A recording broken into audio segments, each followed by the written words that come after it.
À la une de ce soir, des conflits de leadership dans certains villages ébriés du district d'Abidjan. 2 générations sont à couteau tiré. Enfin, meeting présidentiel au Brésil. Un candidat d'extrême droite attaqué hier à l'arme blanche. L'état de santé de Jair Bolsonaro est stable. Bonsoir à tous, bienvenue. Les expatriés ivoiriens en France et à travers le monde veulent favoriser l'insertion socio-professionnelle des étudiants diplômés de la diaspora. Ces membres du réseau ivoirien des diplômés de la diaspora ont donc organisé récemment les Awards estudiantins. Cette rencontre s'est tenue dans la commune de Cocody. Les explications tout de suite avec Herman Niamia. Le réseau ivoirien des diplômés de la diaspora déterminé à inciter les diplômés de la diaspora ivoirienne à revenir se mettre au service du développement de leur pays et aussi à exhorter l'État ivoirien à favoriser leur insertion professionnelle. C'est dans cette dynamique que se tiennent les awards de la diaspora estudiantine ivoirienne. Cette initiative, qui est à sa 2e édition, vise à primer les meilleurs étudiants vivant à l'extérieur de la Côte d'Ivoire, notamment en Afrique, en Europe, en Asie et en Amérique. Encourager l'entrepreneuriat des jeunes pour le développement du pays constitue l'innovation majeure de cette 2e édition par le biais d'un appel à projet qui a été lancé pour la promotion des talents de la diaspora par la culture numérique. Ils sont allés apprendre à l'étranger des choses que nous ne faisons pas ici.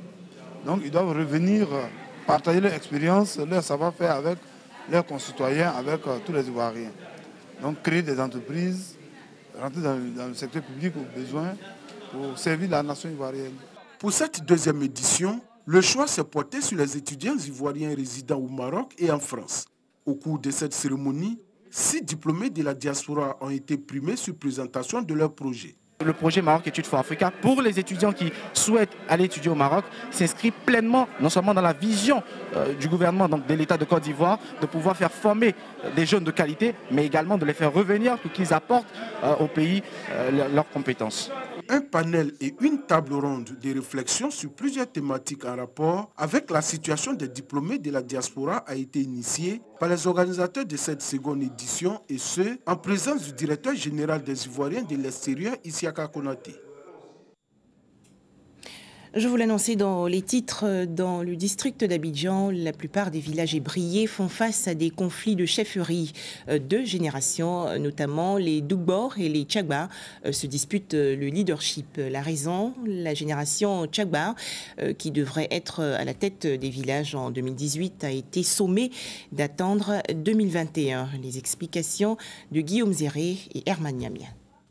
Appelons les Tchagba à prendre leurs responsabilités dans leurs villages respectifs. Mécontents, les membres de la génération Tchagba le sont. Cette année, ils n'accéderont pas au pouvoir dans leurs villages respectifs, comme prévu dans leur constitution.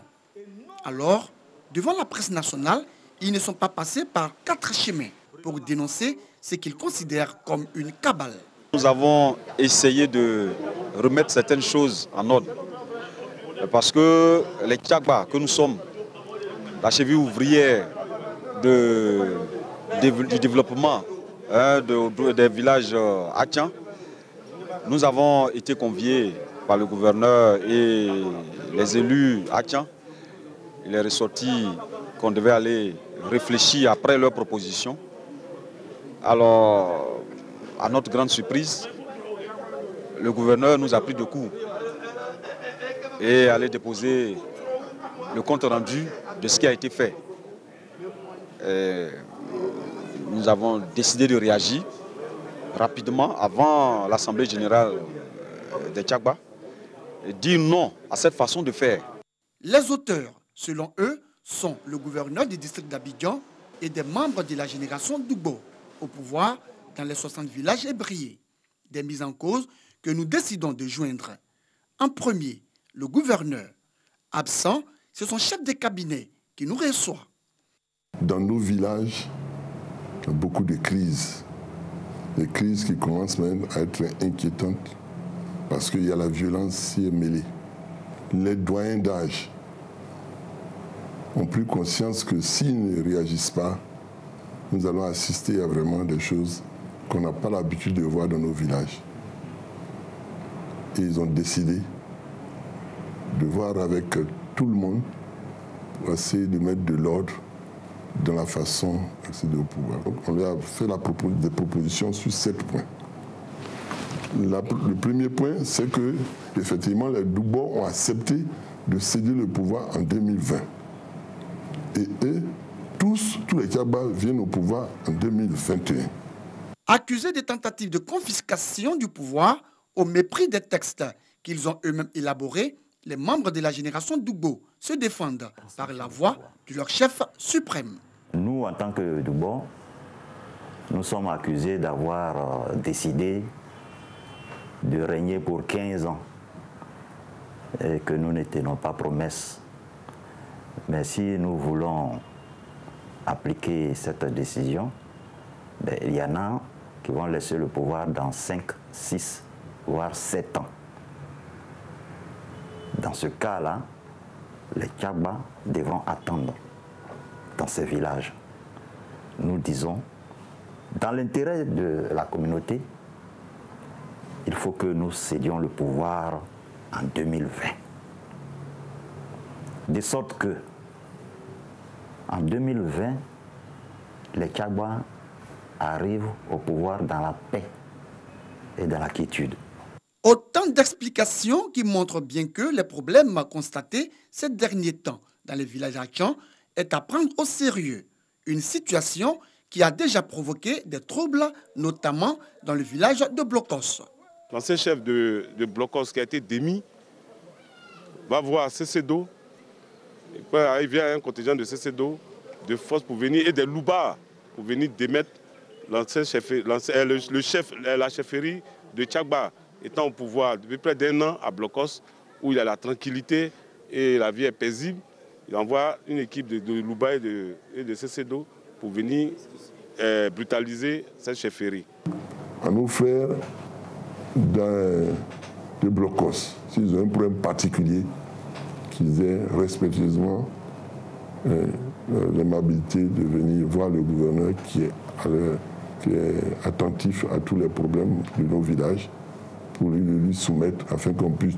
Pour les uns, il s'agit de la volonté de rétablir l'ordre d'accession au pouvoir pour éviter des situations de conflit. Pour les autres, les Tchagba, il faut les rétablir dans leurs droits en leur permettant d'exercer légitimement le pouvoir. Les germes d'une crise qui secoue les 60 villages Achan, répartis entre Abidjan, Songon et Benjerville, sont bien là. JC Koudjane n'est plus parmi nous, l'ex-animateur de la radio Fréquence 2, également premier Ivoirien champion d'Afrique des disques jockeys, est décédé la nuit dernière. On poursuit avec l'ouverture de la 18e édition du concours Clapivoire dans la commune de Cocody. Clapivoire veut promouvoir les jeunes réalisateurs ivoiriens et ceux de l'Union économique et monétaire ouest-africaine. À noter que 10 récompenses sont en jeu, dont le Grand Prix qu'audio est bouclé. On en parle avec Herman Niamia. Qui succédera à la Sénégalaise Kadidia Tousso, la lauréate du Grand Prix Koyo et Bouclé de Clapivoire édition 2017. La réponse le 8 septembre prochain. Ce festival, qui est un concours de courts-métrages vidéo destiné aux jeunes techniciens et réalisateurs des pays de la CEDEAO, a ouvert ses portes ce mardi 4 septembre. 16 candidats issus de la Côte d'Ivoire, du Bénin, du Burkina Faso, de la Guinée-Bissau, du Mali, du Niger, du Sénégal et du Togo sont en compétition. C'est la deuxième fois que je participe. Et le plaisir est toujours là de participer parce qu'au moins tu viens, ne serait-ce que pour rencontrer d'autres réalisateurs de la sous-région, d'autres réalisateurs des pays de l'UEMOA. Et c'est un échange de contacts, c'est un échange d'idées. On doit mettre 3 choses en avant, de l'originalité, de la rigueur. Et moi je pense que mon film rentre dans ces 3 catégories-là parce que mon film est original. Et c'est ce qui fait ma particularité parce que c'est un film qui est différent. Le Festival international des films de court-métrage Clapivoire a pour objectif de promouvoir les métiers du cinéma et de l'audiovisuel, de déceler des talents, de développer l'esprit de créativité et d'amener les jeunes à se familiariser avec les techniques nouvelles de l'audiovisuel. Pendant 4 jours, le public pourra voir au cinéma Majestic les 16 films en compétition, dont 8 de fiction et 8 documentaires d'une durée de 13 minutes chacun. Nous sommes avec Côte Ouest qui va travailler avec eux sur le doublage, sur comment on peut intervenir sur un contrat de distribution par rapport à un film. Nous avons des prix à hauteur de 19 millions au total. Véritable industrie pourvoyeuse d'emplois et de richesses, la Côte d'Ivoire veut désormais s'investir encore plus dans le cinéma. Dans quelques mois, nous aurons 3 autres belles salles de grande envergure qui vont ouvrir à Abidjan. À la fin de cette année, nous ouvrirons avec d'autres partenaires une salle à Bouaké et une autre à Oumé. Le cinéma est une industrie, la Côte d'Ivoire y croit. La Côte d'Ivoire y travaille et avec ses partenaires, notamment des institutions comme l'UEMOA, la CEDEAO, fera en sorte que dans notre espace, toutes les barrières soient levées pour que les produits cinématographiques et de l'audiovisuel puissent circuler librement pour créer le marché sous-régional.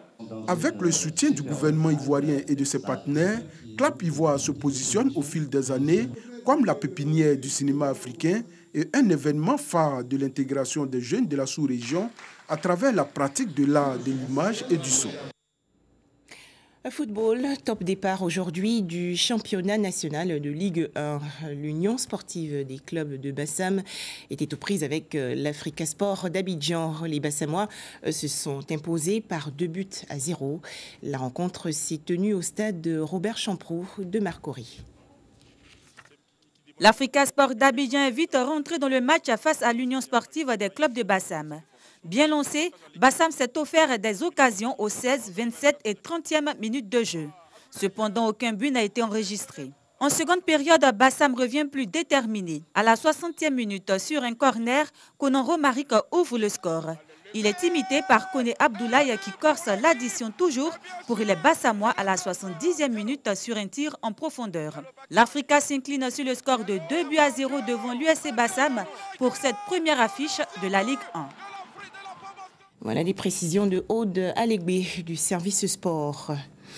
Le favori de la présidentielle au Brésil est maintenant dans un état stable. Jair Bolsonaro, candidat d'extrême droite, avait été poignardé à l'abdomen hier en plein meeting électoral. Il a été transporté d'urgence à l'hôpital où il a subi une intervention chirurgicale. Son agresseur, immédiatement arrêté, dit avoir agi sur l'ordre de Dieu. Le point avec Ami Koulibaly.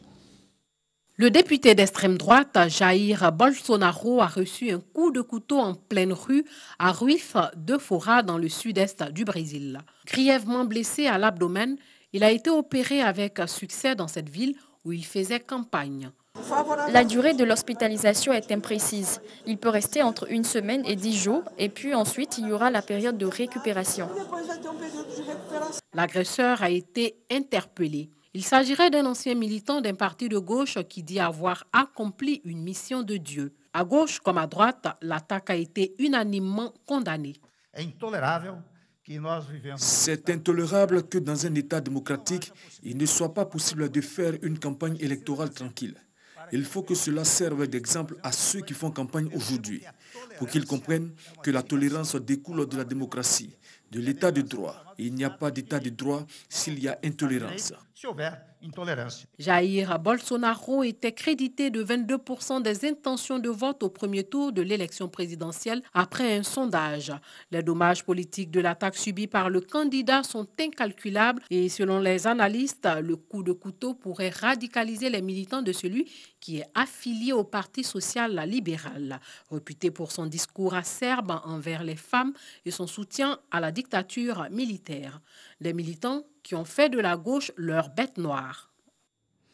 Enfin, découverte macabre à Veracruz, État le plus touché par le crime organisé au Mexique. Au moins 166 cadavres ont été retrouvés dans une fosse clandestine. Ce gros trou avait été localisé en août dernier après des travaux d'enquête et des plaintes déposées auprès du ministère de la Justice. Voilà, très bonne suite des programmes sur RTI2.